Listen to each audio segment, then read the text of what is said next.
In this lesson, we'll start to match our control rig to the size of our character, and we'll work our way from the bottom up so that it's not an overwhelming process. So we'll start at the feet, work our way to the arms, the character's head, and then our final task will be to create extra controls for the character's belt, for the hair, for instance, and then bind to our revised skeleton. And then at that point, we'll be finished with our work. So let's say we get started. Now, what I'd like to do is make sure that the mesh we're working with is as clean as possible, meaning that there are no extra nodes that can potentially cause an issue later on down in our pipeline. So for instance, if we were to select this character's arm blade, and go ahead and take a look at our channel box, you'll see that there are a lot of nodes we can get rid of. So to make sure we apply this to all objects, to the entire mesh, let's go ahead and head over to our outliner. We'll grab our character's group, hero. Let's go ahead and use our select-high command to grab the entire hierarchy of this group. Now at that point, it's just a matter of choosing Edit, Delete by Type, History.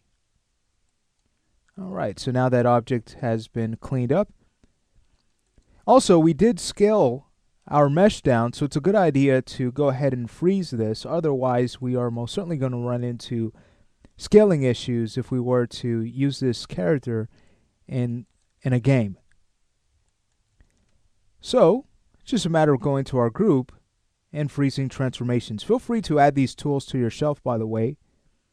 So I'll hold down Control-Shift, choose Modify, Freeze Transformations. Underneath the same menu, we'll add our Center Pivot tool. And then under Edit, Delete by Type, we'll add History. Okay, great. So let's say we go ahead and get started. So we'll start with the left side, and then we'll kind of mirror what we do on the right side.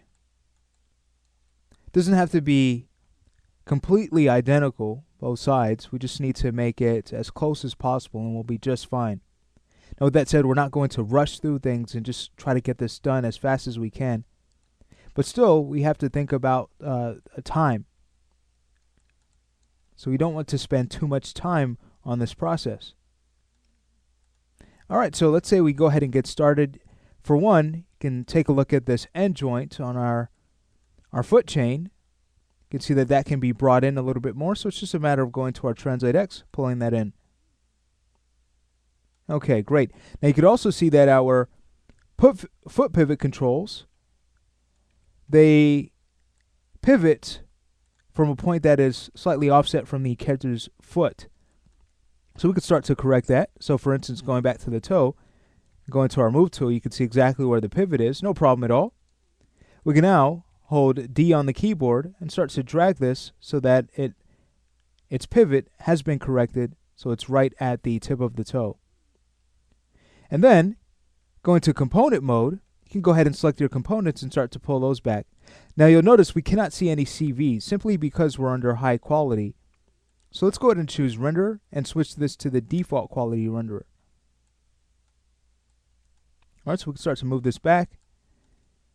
We can go to the other controls and do the same thing. So for instance, going to the next control object, you can see exactly where its pivot is. Well, may not want it there. Instead, let's go ahead and again hold the D key and drag that so that it's at the side of the foot. We may even be able to get rid of one of these pivot objects. May not need all of them given the size of the character's foot. So if you would like, feel free to do that. Of course, you'll have to kind of know the rig and know what to remove. So in this case, if you were to take this object and try to delete it, it's going to delete the other control. So you don't want to separate it from the hierarchy. But it might be a good idea to leave this simply because it's an extra control the animator may be able to use. Alright, so you have a few options there. I'm just going to go ahead and leave it in. It's not necessary to use this, but it's there if we need it. Alright, so we did move that controls pivot back, let's go ahead and take the actual object and in component mode, start to pull that back also. Grabbing the next object, again, we'll go and hold down the D key, drag this over to the side of the foot.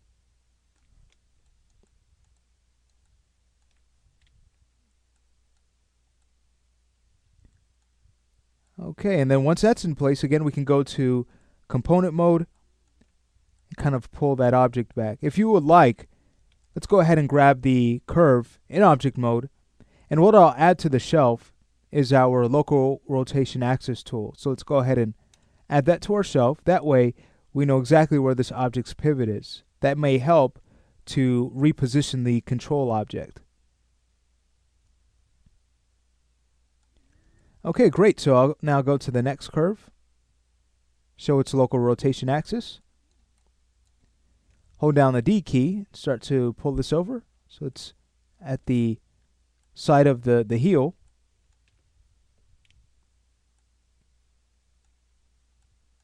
Okay, great.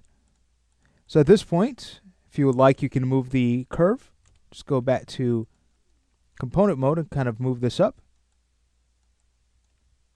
Might even move the other one that is before it up a little bit higher, a little bit more forward, just to kind of separate these to make them easier to select. It's a very important concept when building controls, to make sure the animator has an easy job accessing your controls so that they have very smooth workflow. They have really hardly anything to worry about except for building a performance.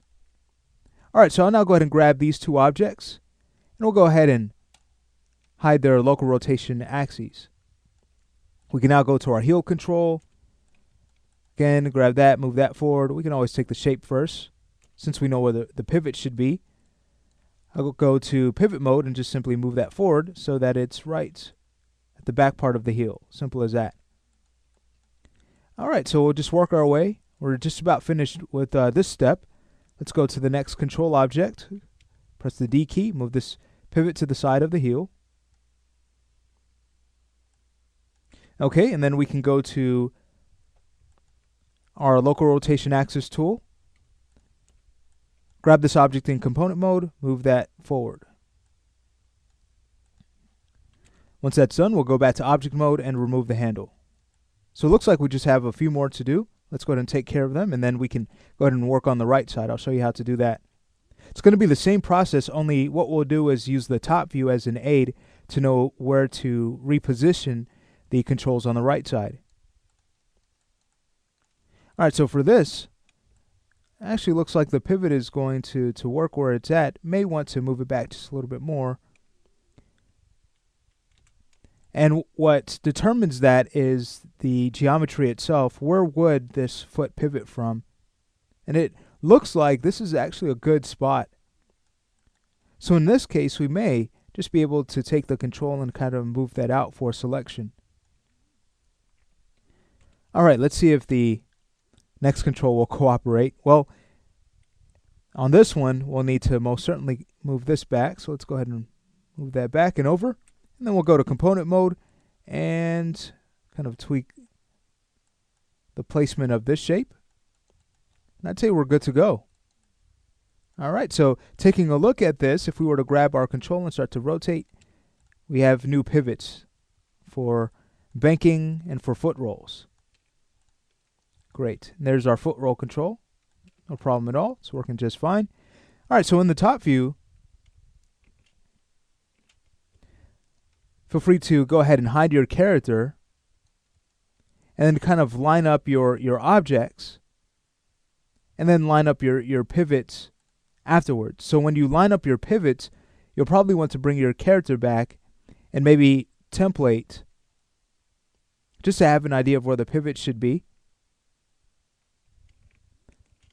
If the top view gets too confusing, feel free to go back to your perspective view. But we again want to kind of roughly match the right side with the left side. It does not have to be perfect, but it still should be usable for the animator. So that's going to be the last task for this lesson. And in the next lesson, we're ready to move to tweaking the character's legs.